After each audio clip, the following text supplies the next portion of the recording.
Welcome to Transform Now, a podcast focused on intelligent automation and brought to you by SS&C Blue Prism.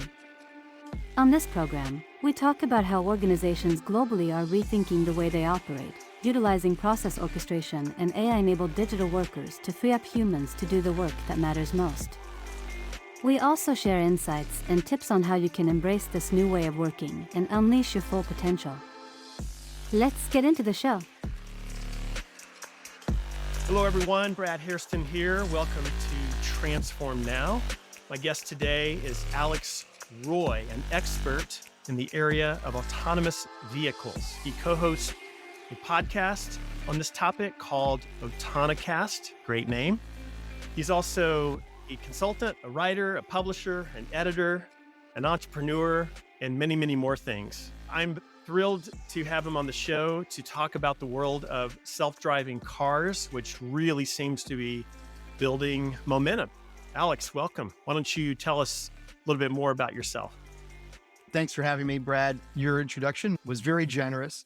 The only thing I'd add is that I spent 4 years as an executive with Argo AI, which at one time was from one of the big three autonomous vehicle developers. They shut down 2 years ago, but that was the Ford VW joint venture. And that was very informative.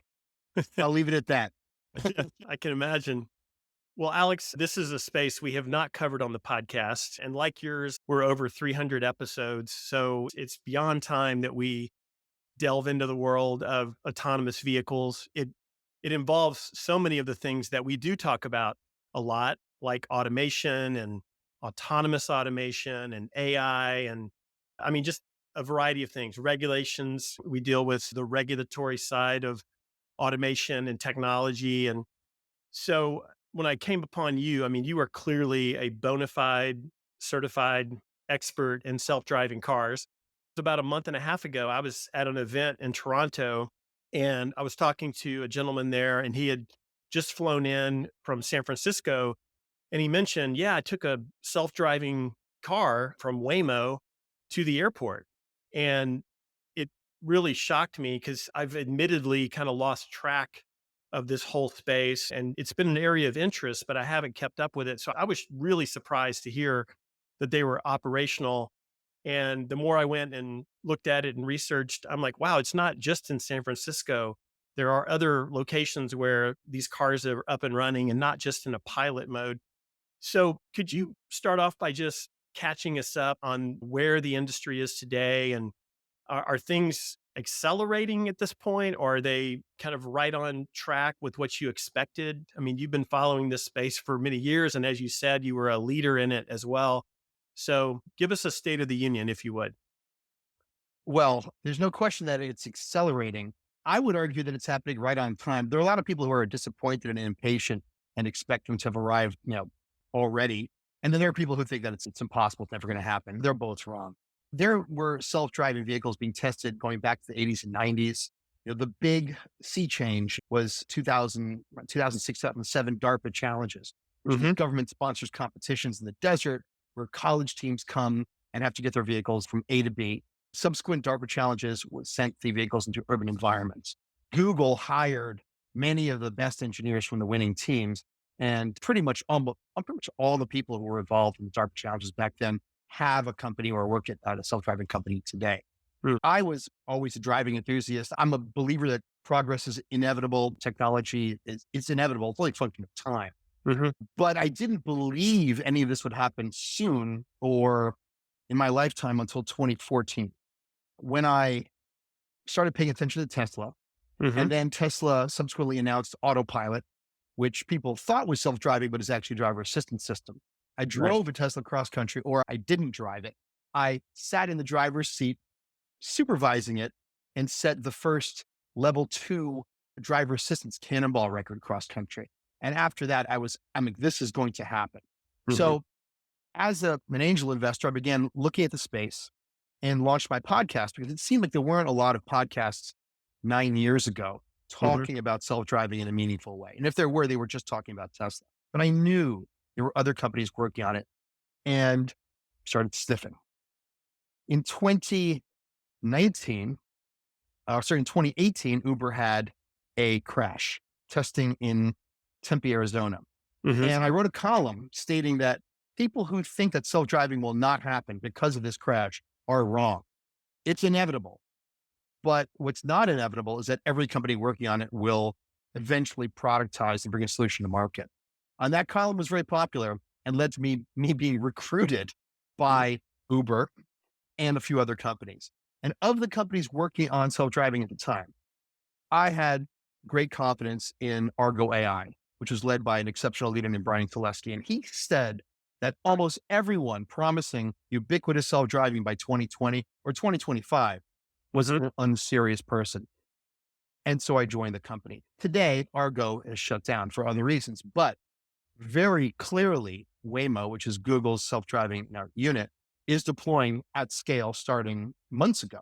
I mean, they've been operating in Phoenix, where I live, for many years. But there are Waymos driving around driverlessly in my neighborhood in front of my apartment every day. And I use them all the Mm. time. They are just the first of many companies that will be deploying. And there will be autonomous trucks. They're already being tested in Texas. And there are inklings of progress in China, but it's hard to know what is real or not real over there. So as a driving enthusiast, I love it because of the cliched argument, which is there are a lot of times I don't want to drive or Hmm. shouldn't be driving. And that's true of everyone I know. And Hmm. so I love the idea of self-driving as an option. I hate the idea of self-driving mandated. I think Right. we're many decades or never from that second scenario, Okay. but I love having the option, and it exists today in a few cities. Yeah. So, how many autonomous vehicle companies are operational right now besides Waymo? So depends how you define autonomous. One of the biggest problems has been a lack of consistency in the language of how people define these Hmm. vehicles. If the customer has to do anything or has any responsibility for what the car is doing, it's not self-driving or autonomous. Right. This is the line that Tesla is playing both sides today. Because if Hmm. you have a Tesla, I do, you must sit in the seat and supervise the car. That to me, that's not self-driving or Right. autonomous. Right. Waymo pulled the safety operators and engineers out of the cars years ago in Arizona. And that's a truly driverless autonomous self-driving vehicle. And Hmm. so right now in the United States, Waymo is the only robotaxi company that is driverless. There are others that are testing. Motional, which is the Hyundai unit, is testing in Las Vegas. There are vehicles in San Francisco. Cruise, which is the GM unit, was offering driverless rides on a limited basis. They paused that because they had an incident last year. So in terms of actual in the market, in the United States is just one. Hmm. But I anticipate there'll be others in the next 2 to 3 years. We just don't know for sure because there's no metric like seeing with your own eyes. Mm. Okay. Yeah. The way that Tesla has been positioning themselves is definitely controversial. I've seen a lot of press on that as well. And I know there are many highly publicized deaths of people that really tested that out and got in the back seat of a Tesla and then crashed and burned. I mean, it's you would think they would be very careful about the way they market it, but they have their own commercial kind of robo taxi. I think that they were planning to roll out but haven't yet. Is that still in their plans? I have mixed feelings about Tesla. I love the cars. I've owned 5 of them. They're fantastic. And what they've done, and it's quite brilliant, the critics might disagree, is to take common terms like autopilot and self-driving, which were generic terms, and Hmm. then kind of ungenericize them, make them Tesla brands, and then they became regenericized. So autopilot, which has been available for many years on Teslas, is a driver assistance system. Hmm. Many people have had too much confidence in what it can do. And it seems like most of the crashes that have occurred in Teslas have occurred because of overconfidence in what autopilot offers in terms of safety. Hmm. And then there's Tesla full self-driving supervised, which is what they had to add to it as a Okay. second because too many people thought it was self-driving. Hmm. But full FSD, the fans call it, is still a driver assistance system. Hmm. And so the conflation of these terms and the misunderstanding about these terms is what has caused most of these Tesla crashes. There are people, really hardcore Tesla fans, who use the system fully aware of its limitations and still crash. And so that is a function of something else. Companies like Waymo, Cruise, Argo, Motional, the serious companies. Well, it's a continuum of seriousness. Uh, all had professional training programs for the safety operators in the car. So when they're testing, the people have been trained to a higher level. The Uber crash in 2018 occurred because they were not training the safety operators at the level, say, of Waymo is doing today or Argo was doing. And so having Teslas on the road being tested by owners who have no professional training is unwise. Yeah. Alex, can you walk us through the process that's required for these companies to get to the point of being operational?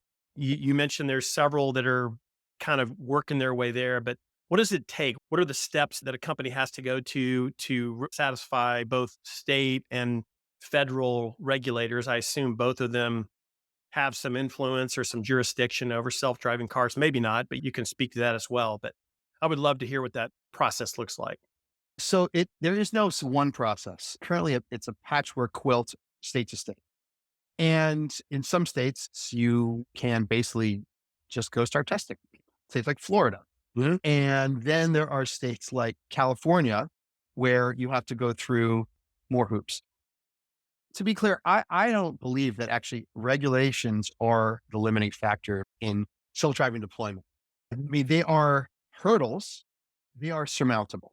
Right. The regime for deploying them in Europe is much tougher than in the United States. But regardless of the regulatory framework, there's a deeper problem, which is that the companies, most of the companies developing this technology are horrible at marketing. They're just horrible at it. And they have pitted the product of self-driving against the notion of ownership of a vehicle and freedom and what actually the word autonomy really means. I mean, autonomy is supposed to mean, in the classic definition, freedom of action and choice. And so the branding of vehicles as autonomous, combined with the messaging that's almost 10 years old now of you will not need to own a car. Every car will be shared. You will be able to summon it on demand. It will be safer than you, better than you, and always available. Is not going to sit well with, I'm guessing, at least 45% of the population, and certainly the American population.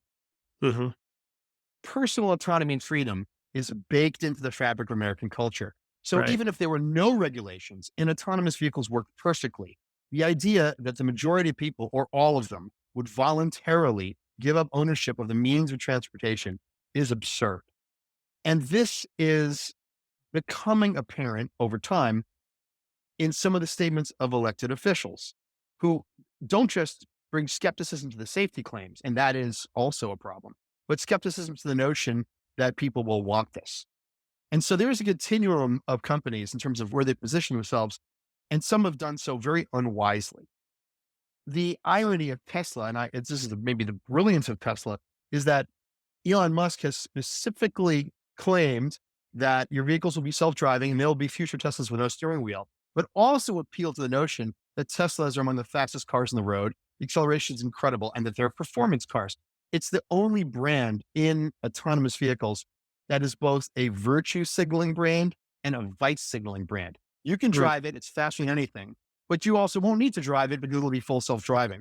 And this appeal straddles the psychology of both camps, as opposed to almost every other company in the space, which is trying to appeal to the notion that you won't have to own a car or drive ever again. And so I don't think the regulations long-term are going to matter. But there is another dimension to the deployment, which is complex. Even if the vehicles work perfectly and there were no regulations, the actual strategy of how to bring them to market is going to vary greatly based on where you are. People say all politics is local, all transportation is local. So in New York City, you've got a great transit system, probably the best in the United States. The replacement of human-driven Ubers by autonomous vehicles, robotaxis, will not make much of a difference to the average New Yorker because they're rarely riding in taxis unless it's essential. Whereas in a city like Phoenix, but in Phoenix, if you're a family, you need to own your car because you need to put stuff in the trunk and keep it in the trunk and go place to place. It's unlikely that a shared robotaxi service is going to substitute for a personally owned vehicle in a suburban or rural area. And so companies that are promising the moon and trying to force it down the throats of the market are going to lose a lot of money before shutting down. But companies that play into the psychology of consumers and Mhm. understand that the market of New York is different from Nashville or Miami. Long term, if they have the cash to get there, will thrive.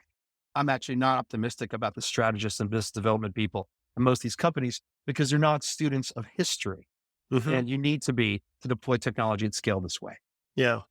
As you're talking, I'm thinking about conversations I've had with friends and family members. When self-driving cars comes up, you hear all those points of view. I have a brother-in-law who has a cyber truck, and he is fond of that. I don't think he would be fond of the idea of not being able to drive and take care of that vehicle. And so you hear that, and then you also hear a lot of people reacting to this thing that's been out there for a while, which is self-driving cars are only going to succeed when you remove the human driven cars from the environment, because that's going to create risk. It's going to create failure. Whereas self-driving cars in and of themselves, if it works, they're not going to have wrecks. They're going to abide by the speed limit and what have you. You said earlier, you're not in favor of mandating self-driving cars or making this something the government pushes. Do you envision that at some point the government will be thinking about that when self-driving cars reach some order of magnitude? Are they going to say, well, we're going to designate this highway as self-driving only just to eliminate that risk, get the human element out of it? Doesn't mean we're going to mandate it totally, but the Dallas North Tollway, which I'm on all the time, is like a Grand Prix. Would they take the Dallas North Tollway and say, you know what, it's self-driving only? Is that a All right. So, possibility? well, in the state of Texas, never. I mean, but I mean, look, let's again, the biggest problem in talking about this technology is that everyone's thinking kind of in a binary fashion. Like Yeah. it's going to work perfectly. It'll be available everywhere, or it's never going to work and it won't work everywhere. And Mhm. none of those things are true. I mean, there are countries, China's the perfect example, maybe Singapore, where you have monolithic top down control. There is not much public scrutiny or even awareness or influence over high level political decisions where one could see the potential for mandated autonomous vehicles. It's possible. And I think Mhm. in those places, quite likely. In this country, no. Uh, However, one can see the contours of what might happen in a free democracy by what's occurred in parts of Europe. So, in certain European capitals, you have congestion pricing, congestion zones. You also have, in order to reduce traffic and pollution, alternating days, depending on your license plate number and other factors to reduce traffic and congestion pollution. So, working backwards from what we've observed in New York City, there was debate over congestion pricing recently. It was signed and then it was pulled back before deployment. So we have in one of the most liberal cities in the United States already seen an attempt to execute a small piece of what would be necessary to do that for autonomous vehicles. On some timeline, I think it's likely we will see mandatory autonomous function in city centers and potentially in certain highway lanes, but it's going to emerge a different way. Mhm. The perfect vehicle for me is actually two vehicles. It's a bicycle because there are things a bicycle can do better than any car ever will. And I'm always Mhm. going to own one. I'm not opposed to shared bikes, but I love owning a bike. Mhm. And then the second vehicle is a car, but it's a dual mode car. It's a car I own that is also capable of driverless function. Because in the future, I anticipate that when every vehicle is capable of driverless function and we can own them, then having mandatory autonomy mode in the city center is no problem, even for the most rabid, red meat eating American there is, because I would love to be able to drive into downtown Manhattan in my car. And then when I pass the boundary and I enter the island in my car, I don't have to drive, but it's mine. Whatever that costs, I'll pay for it. I don't care. Mhm. That's what I want. And that's what a lot of people want. It's why the congestion pricing in New York was repealed. The pressure from voters who want to drive their cars in the city was too high. And they could not come up with a financial or economic scheme or regime that would enable that to occur such that everyone was satisfied. But Mhm. adding driverless functionality to cars we own is Mhm. the unlock, which enables that potential to be acceptable to every American as opposed to just some. The second part, it comes back to ownership. You will never convince at least 45% of Americans to give up the cars they own, ever. Give them something that makes their lives better with the cars they do own, Hmm. and they will happily take it. Yeah. I can think of times when I would really appreciate having a self-driving feature. Maybe I'm in a very heavy traffic and I don't want to be sitting there just edging forward every few seconds because that drives me crazy and I'd rather be in the back working on something.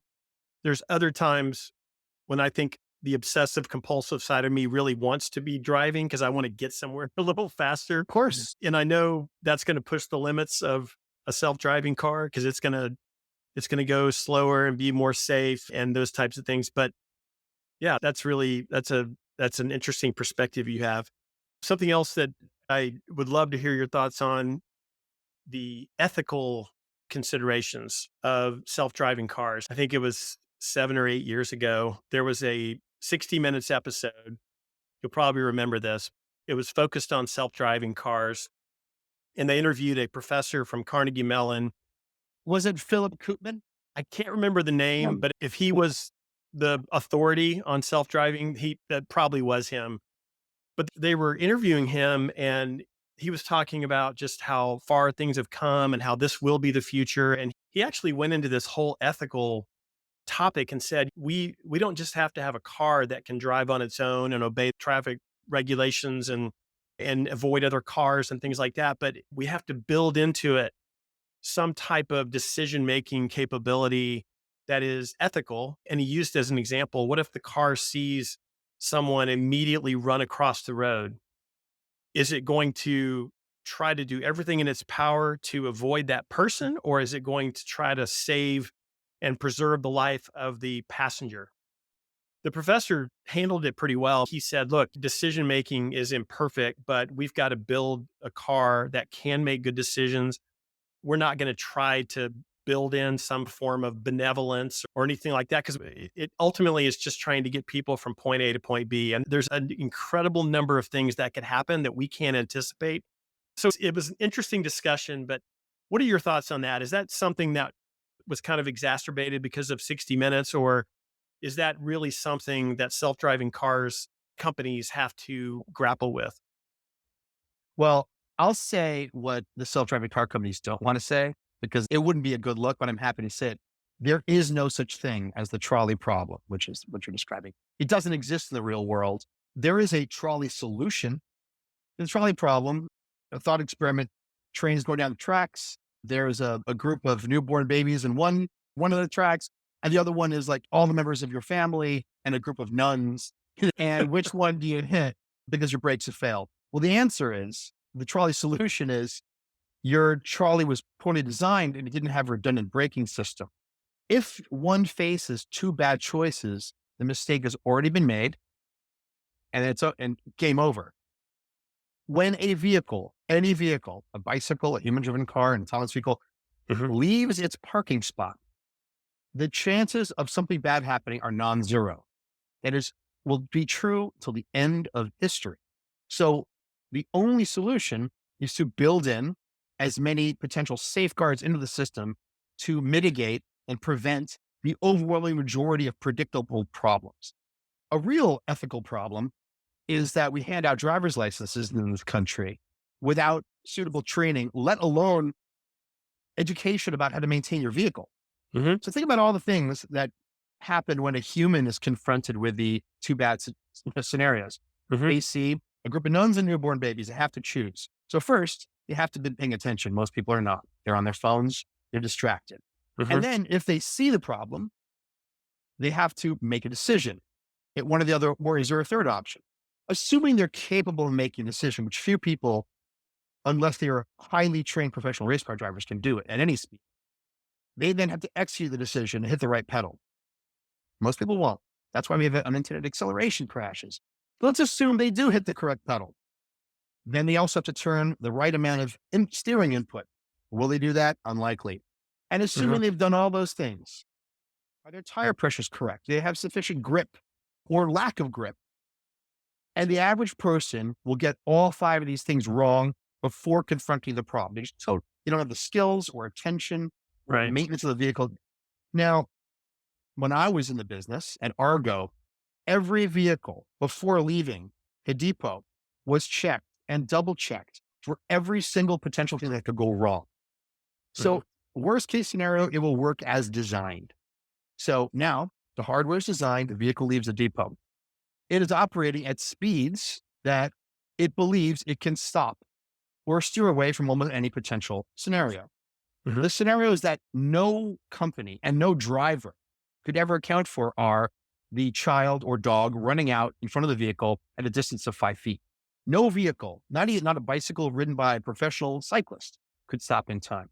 So these are unfair, bad faith questions to ask, because what we have today is no better, without question, worse than what autonomous vehicles will be capable of in the future.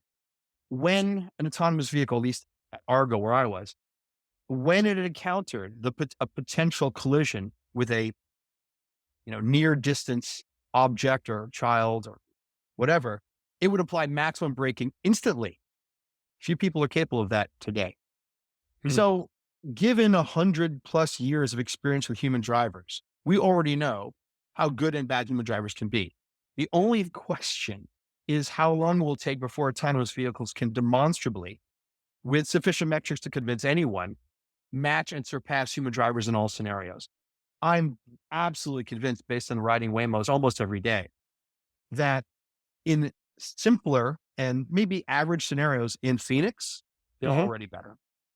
Hmm. And in time, they'll be better in more complex scenarios and bad weather. And then this will be laughed off as something we couldn't believe we asked. It is right to ask it, to force discussion, but it is not a real problem. Okay. Alex, I'd like to talk a bit about the integration of all the various AI technologies that are at the center of self-driving cars. We talk a lot about AI on this program. So I'm curious, have there been any big advancements or aha moments with AI that have really propelled self-driving cars forward? Or has the technology and the AI underlying it been there for some time and it's just been a matter of kind of working out the minor details? Well, I generally say that if you want to understand artificial intelligence, then take any article about it or question and substitute the word electricity and imagine yourself in 1900. Because electricity can be used for good or evil. It can Mhm. work or not work. Power goes out, you don't have it. And the most, I think, applicable historical example would be a discussion of the current wars, which occurred in the late 19th century, which was the war between Edison and Westinghouse for which type of electricity would be productized and ubiquitous. And that was the war between alternating current and direct current. And whomever won would both control the business, and also it would change the landscape and layout of cities, because Mhm. alternating current, direct current required power plants, different locations to transmit over distance or not. So the most analogous thing in terms of artificial intelligence, self-driving, we've had primitive forms of artificial intelligence, so it's a broad term, primitive forms of logic built into cars going back to the 80s. Automatic Mhm. emergency braking, senses, Yep. lack of grip, and then modulates the brakes to give the driver more control over where the vehicle is going while slowing down. That is a very primitive form of intelligence, very primitive. Moving up, you have traction control and dynamic stability control, and then the addition of lane keeping. And so the sum Yep. of all these smaller technologies comprises a very primitive form of intelligence built into cars we've had for decades. Mhm. There is a debate over whether one can build a driverless vehicle with hard coded, human hand coded logic. The argument for it is that you can look at a neighbor and say, here's all the things that could happen here. These are the people who live here. Here's what the kids wear. And if you had enough time and money, you could hard code the logic to drive through a neighborhood. But that is very difficult and expensive to scale, because you could never hand code the logic to drive everywhere, anytime, everywhere in the world. And so the other approach, I guess what's called end-to-end neural nets, would be vehicles that just drive around with cameras, observe the world as it is, and then learn from patterns in the world how to drive anywhere. The logic is that it's cheaper, and eventually, with enough driving, you will learn enough. And then there are companies that do a little bit of both. So companies like Waymo, Argo, Cruise generally do a combination, but lean towards the first one. Over time, moves more to the center, and eventually, I think will move more to the right. And then companies like Tesla are all the way on the right. They think that they can do a end-to-end neural net learning. So I'm not an AI engineer, but I'm Mm-hmm. familiar enough with the two approaches to make this statement. If your ODD, which is an operational design domain, that is the area, time, space, and conditions in which you can operate, is sufficiently small, then the first Mm-hmm. approach can absolutely work sooner. And if your goal is to drive the entire world, then the second approach is probably the better one. But like boiling the ocean with a tea kettle, it's going to take a long time. So these debates, again, are not really important because today no one cares what kind of electricity is coming out of a socket to power your devices. We only Mm-hmm. care that it works. And Right. both these approaches will eventually bring us products. We already have Waymo in the field today, and they're doing a Mm-hmm. combination, and it works brilliantly. When the Tesla fans claim that no one else can generalize and deploy a service, what they're really saying is they don't believe that Waymo can scale profitably using their approach. Mm-hmm. But Waymo's in the market today with a product, and Tesla is not. And so these debates will be lost to time, and it just doesn't matter. One last word about LLMs. LLMs have emerged recently with something new, which is valuable. A company called Wave out of the UK, doing an end-to-end neural net approach, has claimed that one will be able to ask their system why it did what it did, Hmm. which is not always something that's easy to derive an answer to. And in systems that are very complex, it is hard to know unless one is working on the system and at the company, what has happened and why. And so that is an interesting feature. It has some value potentially to both researchers and regulators. Mm-hmm. But again, in time, it won't matter because all that will matter is that a product functions, people trust it. And trust is a lot harder to come by. And it's not a science, it's an art. Well, aside from AI, one thing we know self-driving cars have is cameras so they can see what's around them and what's in front of them and behind them. I found it interesting and humorous, the story about the woman recently who was very anti self-driving car and she was vandalizing. I think it was Waymo. She was vandalizing Waymos, and it took authorities like 20 seconds to find her because she's on film in each of them. But so we know they have those for sure. So you talked about a lot of different topics here, all fascinating to me. When you're talking to someone and you want to describe your point of view on what you think are the big picture societal benefits of autonomous vehicles, what do you say to that person? I'm curious to hear how you frame it up. It's great. I love it. Like, what's not to love? Most of the time, driving sucks. Commuting sucks. Mhm. Unless one is driving alone on a mountain road in a great car, driving sucks. It's work. Who wants to do more work unless they're being paid? No one's paying me to drive my car in traffic. It sucks. So the only reason not to like it is because someone is trying to sell you something else, which is a lack of choice, a lack of freedom. The most autonomous vehicle ever made, it's a Jeep Wrangler because you could drive it anywhere whenever you feel like it. And it's a pretty tough machine. And so the only thing that will make that any better is if it has a self-driving function. So it can take you from home to the mountain and then you could Mhm. drive it. That is it. And the way car companies and autonomous vehicle developers have been marketing any kind of automation is completely backwards. If you think about kind of the cliched BMW driver, and I own an old BMW and I set a cannonball record in it. I love that Mhm. car. It had traction control built into the car and you could turn it off, but it wasn't really off. And BMW drivers back in the day would complain, well, I can't do donuts. I can't drift because I can't really turn the traction control off. Today, the modern version of that are driver assistance systems that let you take your hands off the wheel on the highway. Ford, Cadillac have Mhm. great systems. Other companies have mediocre systems. But all these systems have, I don't want to say it at the flaw because it's not a mistake. Like they're deliberate about it. They have a Mhm. camera in the vehicle that looks at your eyes, a driver monitoring system. The system if you engage the hands-free function, will only stay engaged as long as your eyes are on the road. Hmm. If you look away, the system will disengage, and now you have to put your hands back on the wheel and drive it. This is absolutely the opposite of what customers actually want. Now, Hmm. there are some benefits to these systems because it reduces your stress and fatigue on the long highway drives. But if you think about what people really want or what they need to make vehicles safer with automation, is a system that you're driving, you get tired or you're drunk, and the camera sees that. And as soon as you are too tired or drunk to drive, the automation turns on. That's the opposite of how all the systems are Yeah. designed. Yeah. Right now, there's no car on the road today that activates the maximum safety features because the camera saw they weren't paying attention.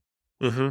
And so there's a fork in the road coming about how these systems will be designed. Because what I really want, and no one is offering this today, is a system similar to what goes into Airbus and not Boeing. Hmm. But Airbus has a system called a flight envelope protection system. So the pilot can do whatever he wants with the control sticks, but the system will not allow the plane to move out of the optimal safe pitch, roll, and yaw. Hmm. The equivalent to that in a car would be I'm driving fast, I'm alone on a mountain road, I make a mistake and I'm about to steer off the cliff or into a group of kids, and the car turns back and keeps me on the road. Hmm. We are nowhere near such a system, and it requires a complete rethink of how driver assistance and automation is deployed in cars with steering wheels. Toyota has announced a system called Guardian, which is the closest thing we've seen conceptually to an Airbus type system. But I don't know, I don't think it's near commercialization. I wish it was. And that is the future of sports cars, because the best sports car is one I can drive as fast as I want that won't let me destroy it or hurt anyone else. But there is no catharsis to owning a sports car unless there are consequences to a mistake. In time, technology and culture will have to meet and have that debate because we want those consequences to occur at no cost to anyone outside the car. And that Yeah. is for some point in the future. I'm thrilled for Yeah. that to happen. We need to have that Yeah. debate. Here I was expecting you to say about, oh, we're going to reduce accidents and deaths. And the answer is driving sucks.